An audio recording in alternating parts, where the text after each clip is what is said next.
Hey there, you looking kinda cute. Don't forget to subscribe and check out my other socials for more. Enjoy. My gaze drifted to the framed photo on the end table, a snapshot of my brother Danny and me from last summer before I had come out as trans. We were both grinning widely, his arms slung casually over my shoulders. Looking at it now, I could see the hint of sadness behind my smile, the weight I had been carrying for so long. But that burden had lifted. The memory of what happened last weekend at the farmer's market still brought a lump to my throat. Danny and I had been browsing the stalls, chatting and laughing like we always did. I was wearing a floral sundress, one of my first times presenting as female in public. Most people didn't give us a second glance, but then we passed a group of older men who started muttering and staring. "Look at that freak!" one of them sneered, loud enough for us to hear. "Disgusting!" I froze, my cheeks burning with shame and anger. But before I could react, Danny whirled around to face them. "What did you just say about my sister?" he demanded, his voice low and dangerous. The men looked taken aback. "We didn't mean any," one of them started to stammer. "No, I heard exactly what you said," Danny cut him off. "And I won't stand for anyone insulting my family. Alexa is 10 times the person you'll ever be. Now apologize, or we're going to have a serious problem." I had never seen my easygoing brother look so fierce. The men muttered awkward apologies and hurried away. Danny turned back to me, his expression softening. "You okay, sis?" he asked gently. I nodded, blinking back tears. "Thank you," I whispered. He pulled me into a tight hug. "Always. I've got your back, no matter what." In that moment, I knew without a doubt that our relationship was stronger than ever. Danny had always been supportive when I came out, but seeing him stand up for me so fiercely touched me deeply. He truly saw me as his sister, and he wasn't afraid to let the world know it. A soft meow drew me out of my reverie. I looked down to see my calico cat, Mochi, rubbing against my legs. "Hey there, sweet girl," I murmured, reaching down to scratch behind her ears. She purred contentedly, then hopped up onto the couch and curled up next to me. As if on cue, I heard the jingle of keys in the lock. My heart gave a little flutter of anticipation. Katie, my roommate, bustled through the door, her arms laden with grocery bags. "Hey, I'm home," she called out cheerfully. "Can you give me a hand with these?" I unfolded myself from the couch and hurried over to help. "Of course," I replied, taking a couple bags from her. Our fingers brushed as I did, sending a tiny spark through me. Katie flashed me a warm smile, her hazel eyes crinkling at the corners. "Thanks, Lex. How was your day?" We carried the bags into the kitchen, and I filled her in on my uneventful day of working from home and catching up on laundry. As we unpacked the groceries, moving in a comfortable, well-practiced dance around each other, I found myself hyper-aware of Katie's presence. The way she tucked a strand of auburn hair behind her ear, the light floral scent of her shampoo, the musical lilt of her laugh. Living with Katie had been a godsend when I first started transitioning. We had been casual friends in college, but when I put out feelers for a new living situation, she had immediately offered to let me move in with her. From day one, she had been nothing but supportive and affirming. She never dead-named me, always used the right pronouns, and seemed genuinely interested in learning about trans issues. But lately, our relationship had started to shift in subtle ways. Lingering glances, gentle touches that lasted a beat too long, inside jokes that left us in fits of giggles. I found myself looking forward to our quiet evenings together more than anything else. "Earth to Alexa," Katie's voice broke through my thoughts. She was waving a hand in front of my face, an amused smile playing on her lips. "Where'd you go just now?" I felt a blush creeping up my neck. "Oh, sorry, just got lost in thought for a minute there." "Anything you want to talk about?" she asked, her tone gentle and encouraging. I hesitated for a moment. There was so much I wanted to say, but I wasn't sure how to put it into words. I was just thinking about how much things have changed lately, I said finally. In good ways, mostly. Like with Danny last weekend. Katie's expression softened. He told me about what happened at the market. That must have been really intense. I nodded, leaning back against the counter. It was, but seeing Danny stand up for me like that, it meant everything. I paused, fiddling with the hem of my shirt. And then there's you. I don't know where I'd be without your support through all of this. Katie stepped closer, placing a hand on my arm. Hey, that's what friends are for, right? But there was something in her eyes, a flicker of... what? Uncertainty? Hope? Before I could analyze it further, she cleared her throat and stepped back. So what do you say we order some takeout and have a movie night? She suggested brightly. I'm thinking Thai food and a cheesy rom-com. I grinned, pushing aside the swirl of emotions for the moment. Sounds perfect. As we settled onto the couch later that evening, containers of pad thai and green curry spread out on the coffee table, I couldn't help but feel a sense of contentment wash over me. Katie sat close enough that our shoulders were touching, and Mochi had draped herself across both our laps. We had opted for a classic, When Harry Met Sally. As the familiar scenes played out, I found myself paying more attention to Katie's reactions than to the movie itself. The way she mouthed along to her favorite lines, the little snort laugh she always did at certain jokes. During a lull in the dialogue, Katie turned to me with a mischievous glint in her eye. So, what do you think? Can men and women ever really be just friends? I rolled my eyes playfully. Well, considering neither of us is a man, I'd say we're living proof that the question is a bit outdated. Katie laughed, nudging me with her shoulder. Fair point. Okay, how about this? Can two women ever be just friends when one of them is as charming and gorgeous as me? She was clearly joking, but there was an undercurrent of something in her tone that made my pulse quicken. I turned to face her fully, suddenly aware of how close we were sitting. I don't know, I said softly. Can they? The air between us seemed to crackle with tension. Katie's gaze dropped to my lips for a fraction of a second before meeting my eyes again. She started to lean in, and I found myself doing the same. Just as our lips were about to meet, Mochi chose that moment to stand up and stretch, digging her claws into both our legs. We jerked apart with matching yelps of pain. Mochi! I scolded, but I couldn't help laughing. The cat simply blinked at us innocently before hopping down and sauntering away. Katie and I looked at each other, both a little flushed and breathless. She started. Yeah, I agreed, not entirely sure what I was agreeing to. We lapsed into an awkward silence, turning our attention back to the movie, but I could feel the shift that had occurred, the acknowledgement of something that had been simmering beneath the surface for weeks. As the credits rolled, Katie stretched and yawned. Well, I should probably head to bed. Early meeting tomorrow. I nodded, trying to ignore the pang of disappointment. Yeah, of course. Good night, Katie. She hesitated for a moment, then leaned in and pressed a soft kiss to my cheek. Good night, Lex, she murmured before disappearing down the hall to her room. I sat there for a long time after she left, my fingers ghosting over the spot where her lips had touched my skin. My mind was reeling, trying to process everything that had happened, or almost happened, tonight. Part of me wanted to go knock on Katie's door, to finish what we had started. But another part held me back. What if I was reading too much into things? What if this ruined our friendship? And beyond that, was I really ready for a relationship? I was still figuring out so much about myself, my identity, my place in the world.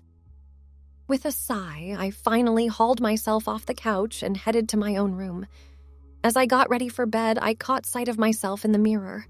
The person looking back at me was still a work in progress in many ways, but for the first time in a long time, I felt truly comfortable in my own skin. Whatever happened with Katie, whatever challenges lay ahead, I knew I had the strength to face them. I had my brother's unwavering support, a growing sense of self-acceptance, and the possibility of something beautiful blossoming with my best friend. As I drifted off to sleep that night, a smile played on my lips. The future was uncertain, but it was also full of promise, and I couldn't wait to see what tomorrow would bring. The next morning, I woke to the muffled sounds of Katie getting ready for her early meeting. I lay in bed for a few minutes, listening to her move around the apartment, the familiar routine both comforting and nerve-wracking. Finally, I mustered up the courage to venture out to the kitchen. Katie was at the counter, pouring coffee into a travel mug.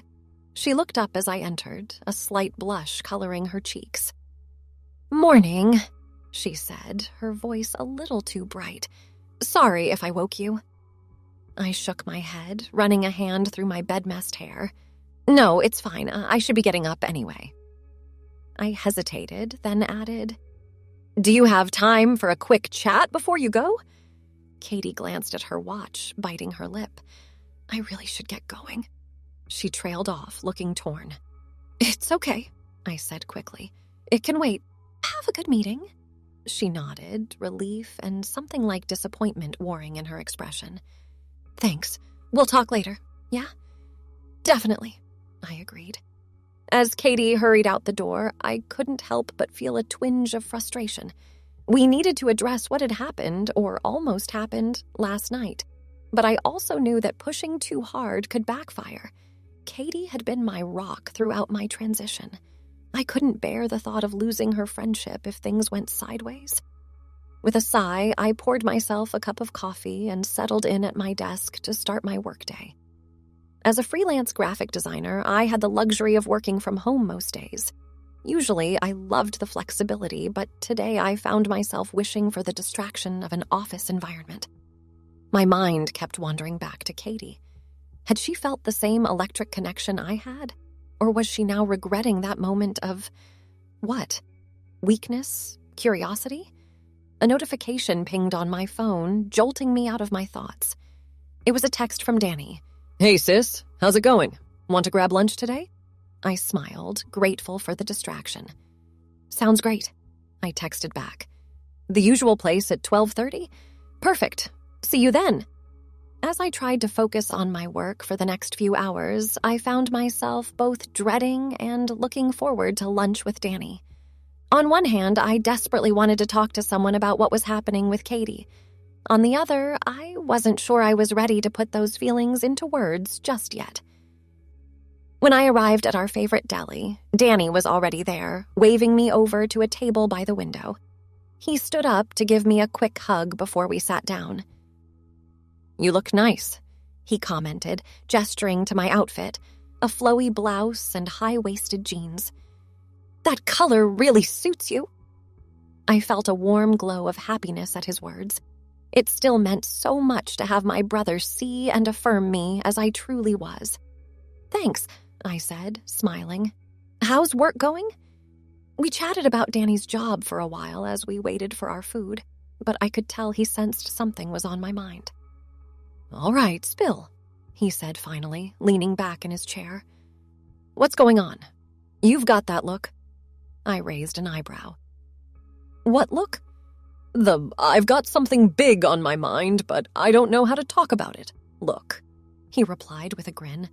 "Come on, Lex, you know you can tell me anything." I took a deep breath, fiddling with my napkin. It's about Katie." Danny's expression turned serious. "Did something happen? Is everything okay with you two?" "Yes, no, I mean," I trailed off, frustrated with my inability to articulate my thoughts. "We almost kissed last night." Danny's eyebrows shot up. "Wow, okay, and how do you feel about that?" I let out a shaky laugh. Confused, excited, terrified, take your pick. He reached across the table to squeeze my hand. "Hey, it's okay to feel all of those things. This is a big deal." I nodded, feeling some of the tension leave my body at his understanding. I don't want to mess things up, you know. Katie's been such an amazing friend. What if this ruins everything?" Danny considered this for a moment. Look, I can't tell you what to do here, but from what I've seen, you and Katie have something really special. Whether that's friendship or something more, only you two can figure that out. But I don't think you should let fear hold you back from exploring those feelings. His words struck a chord in me. Wasn't that what my whole journey had been about? Not letting fear hold me back from being my true self? You're right, I said slowly. I need to talk to her. Really, talk to her. Danny grinned. That's my girl. And hey, no matter what happens, I've got your back. Always. I felt a rush of affection for my brother. Thanks, Danny. I don't know what I'd do without you. We finished our lunch, the conversation drifting to lighter topics. But as I walked home afterward, I felt a new sense of determination. It was time to face this head-on, whatever the outcome might be. When I got back to the apartment, Katie wasn't home yet. I tried to distract myself with work, but my concentration was shot. Finally, I decided to channel my nervous energy into something productive. I cleaned the entire apartment, rearranged the living room furniture, and even stress-baked a batch of chocolate chip cookies. It was nearly 7 o'clock when I heard Katie's key in the lock. I straightened up from where I'd been fussing with a vase of flowers on the coffee table, my heart pounding. Katie walked in, looking tired but beautiful in a navy blue blazer and pencil skirt. She stopped short when she saw me, taking in the spotless apartment and the scent of fresh-baked cookies. "Wow," she said, a small smile playing on her lips. "What's the occasion?" I took a deep breath. "We need to talk." Katie's smile faltered slightly, but she nodded. "Yeah, I think we do." She set down her bag and shrugged off her blazer. "Mind if I change first? It's been a long day." "Of course," I said. "I'll make some tea." A few minutes later, we were sitting on the couch, mugs of chamomile tea in hand and a plate of cookies between us. For a moment, neither of us spoke, the silence heavy with unspoken words. Finally, I gathered my courage. "Katie, about last night—" "I'm sorry," she blurted out at the same time. We both paused, surprised. "You're sorry?" I asked, confused. Katie set down her mug, twisting her hands in her lap. I don't want you to think I was taking advantage or anything. You're going through so much with your transition, and I'm supposed to be your friend and support system. I don't want to complicate things for you." I felt a mix of emotions wash over me. Relief that she didn't regret what had almost happened, frustration at her assumption that I couldn't handle complications, and a surge of affection for her concern. "Katie," I said softly, reaching out to still her fidgeting hands. "You have nothing to apologize for. If anything, I was worried I had made you uncomfortable." She looked up at me, her hazel eyes wide. "Really?" I nodded, taking a deep breath. "The truth is, I've been having feelings for you for a while now, but I was scared to say anything. You've been such an amazing friend, and I didn't want to risk losing that." Katie's expression softened. "Oh, Lex, you could never lose me. No matter what happens between us, you're stuck with me as a friend for life." I felt a weight lift off my chest at her words. "So, where does that leave us?" She bit her lip, considering.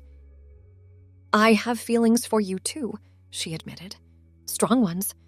But I meant what I said about not wanting to complicate things for you. Are you sure you're ready for a relationship right now?" It was a fair question, one I had asked myself many times over the past few weeks. But sitting here with Katie, I realized that my fears had been holding me back from something potentially wonderful. "I'm not sure I'm ready for anything," I said honestly. "My life is still in flux in so many ways. But I do know that you make me happier than anyone else. And I think I'd like to see where this could go. If you're willing to be patient with me." Katie's face broke into a radiant smile. "I think I can manage that," she said softly. She leaned in slowly, giving me plenty of time to pull away if I wanted to. But this time, there was no interruption, no last-minute hesitation. Our lips met in a soft, sweet kiss that sent tingles all the way down to my toes. When we finally pulled apart, we were both a little breathless. Katie rested her forehead against mine, a look of wonder in her eyes. "Wow," she whispered. I couldn't help but laugh. "Yeah, wow." We spent the rest of the evening really talking about our feelings, our fears, our hopes for the future. It wasn't all smooth sailing. We both had concerns and insecurities to work through. But with each passing hour, I felt more certain that this was right. As the night grew late, Katie stifled a yawn. "I should probably get to bed," she said reluctantly. I nodded, suddenly feeling a bit shy. "Yeah, me too." We stood up, hovering awkwardly for a moment before Katie pulled me into a tight hug. "Good night, Lex," she murmured. "Good night, Katie," I replied, my voice barely above a whisper. As I got ready for bed that night, I couldn't wipe the smile off my face. My life had taken so many unexpected turns lately, but for the first time in a long time, I felt like I was exactly where I was meant to be. I crawled into bed, Mochi curling up at my feet, and reached for my phone. I had one last thing to do before I could sleep. "You were right," I texted Danny. Took a chance, feeling happier than ever. His reply came almost instantly. "That's my girl. So proud of you, sis. Can't wait to hear all about it." Thanks for watching. Don't forget to check out my other socials if you want more wonderful content, early access, behind the scenes, and more. All links down below.